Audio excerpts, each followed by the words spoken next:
सरकार गठन के बाद स्पीकर पद पर फंसा पेच तो विपक्ष सजाने लगा सपने।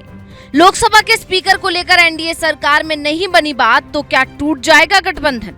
स्पीकर पद एनडीए सहयोगियों के खेमे में और डिप्टी स्पीकर पद अपने खेमे में लाने की कोशिश कर रहा विपक्ष। 4 जून को जब बीजेपी बहुमत का आंकड़ा नहीं छू पाई थी तो विपक्ष ने सरकार बनाने के सपने सजाना शुरू कर दिया था। हालांकि विपक्ष का सपना टूट गया और देश में एनडीए की सरकार बन गई। लेकिन अब एक बार फिर विपक्ष वही सपना सजा रहा है, क्योंकि सरकार गठन के बाद से लोकसभा स्पीकर के पद पर खींचतान की खबरें आने लगी हैं। इस बीच लोकसभा अध्यक्ष के चुनाव से पहले विपक्ष बार बार इस बात पर जोर दे रहा है कि एनडीए के सहयोगियों के पास ही लोकसभा अध्यक्ष का पद होना चाहिए। तो ऐसे में सवाल ये है कि आखिर विपक्ष इस मुद्दे पर इतना क्यों अड़ा हुआ है? उसे क्या फायदा हो सकता है? विपक्ष क्यों चाहता है कि स्पीकर का पद सहयोगियों के पास ही जाए? तो इसकी मुख्यतः 2 वजह हो सकती हैं। पहला, सरकार सदन में फ्री हैंड काम ना कर सके, इसके लिए जरूरी है कि अध्यक्ष उसकी पार्टी का ना हो, इसलिए विपक्ष चाहता है कि ये पद सहयोगी को मिले। दूसरा, अगर स्पीकर पद पर बीजेपी और सहयोगियों में सहमति नहीं बनती है तो एनडीए गठबंधन टूट सकता है, और अगर ऐसा हुआ तो फायदा विपक्ष को ही होगा। इतिहास में अभी तक जब भी गठबंधन की सरकार बनी है, स्पीकर दूसरे दलों से रहा है और विपक्ष भी इसी का हवाला बार बार दे रहा है। जबकि 2009 में कांग्रेस के पास कुल 206 सीटें थी, लेकिन स्पीकर कांग्रेस की मीरा कुमारी को चुना गया था। यूपीए के दूसरे दलों ने इस पर कोई आपत्ति नहीं जताई थी। अब बीजेपी भी उस इतिहास को दोहराना चाहती है, जबकि विपक्ष ऐसा नहीं चाहता, क्योंकि इसके पहले 1996, 1998, 1999 में सत्तारूढ़ पार्टी से बाहर का ही स्पीकर रहा। 2004 में सोमनाथ चटर्जी स्पीकर थे, जो मार्क्सवादी कम्युनिस्ट पार्टी से थे। 1996 में पीए संगमा स्पीकर थे, जो कांग्रेस से लोकसभा में थे। संयुक्त मोर्चा की देवा गौड़ा और उनके बाद की इंद्र गुजराल की सरकार को कांग्रेस बाहर से सपोर्ट कर रही थी, इसलिए कांग्रेस ने स्पीकर का पद अपने पास रखा था। साल 1998 में अटल बिहारी वाजपेयी की एनडीए सरकार में स्पीकर तेलुगु देशम के जीएमसी बालयोगी थे। तो अब सवाल ये है कि आखिर स्पीकर पद में ऐसा क्या खास है? आखिर क्यों बीजेपी इतना टेंशन में है? तो आपको बता दें कि स्पीकर का पद पीएम पर कंट्रोल की कुंजी कहा जाता है, इसलिए ये पद पीएम के लिए गले की फांस बना हुआ है। अगर वो टीडीपी के दबाव में आ जाते हैं तो उनका पूरा कार्यकाल सांसद में रहेगा। उनको अपने हर फैसले में उसकी सहमति भी लेनी पड़ेगी।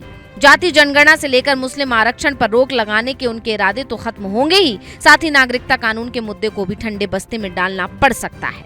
अब लोकसभा अध्यक्ष की शक्तियों के बारे में बात करें तो स्पीकर पूरे सदन का प्रतिनिधित्व करता है। अध्यक्ष के कामकाज पर कोई दखल नहीं कर सकता।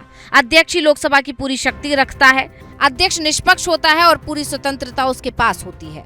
अध्यक्ष को हटाया तो जा सकता है, लेकिन तभी जब सदन की कुल संख्या के आधे से ज्यादा सदस्यों की सहमति हो।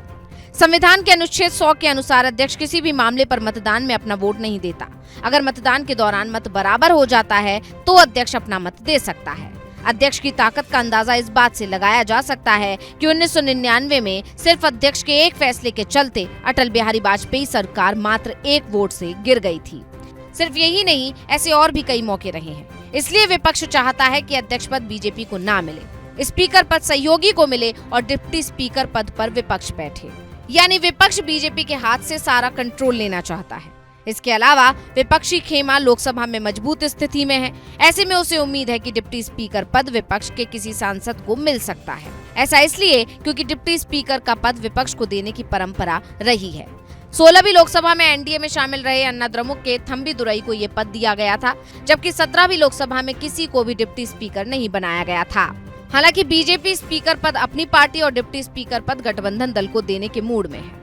चलिए अब ये भी जान लेते हैं कि भारत में लोकतंत्र प्रणाली कैसी है। तो आपको बता दें कि भारत में लोकतंत्र की जो प्रणाली है उसे वेस्टमिंस्टर मॉडल कहा जाता है। इसके लिए लोकसभा में एक पीठासीन अधिकारी होता है जो स्पीकर कहलाता है। राज्यसभा का सभापति उपराष्ट्रपति होता है। दोनों ही पीठासीन अधिकारियों के साथ एक डिप्टी भी रहता है, लेकिन वो काम तभी करते हैं जब अध्यक्ष अनुपस्थित हो। कुल मिलाकर कहा जाए तो विपक्ष किसी भी सूरत में बीजेपी को मजबूत स्थिति में नहीं रहने देना चाहता। हालांकि नीतीश और चंद्रबाबू नायडू की टीडीपी का कहना है कि सभी दलों की सहमति से उम्मीदवार का चयन होगा। यानी विपक्ष के सपने पूरे होते नहीं दिख रहे हैं, लेकिन ये राजनीति है, इसमें कब क्या हो जाए कुछ नहीं कहा जा सकता। जानकार कह रहे हैं कि बीजेपी इस मुश्किल की कोई ना कोई काट जरूर निकाल लेगी। Bureau report, global Bharat TV.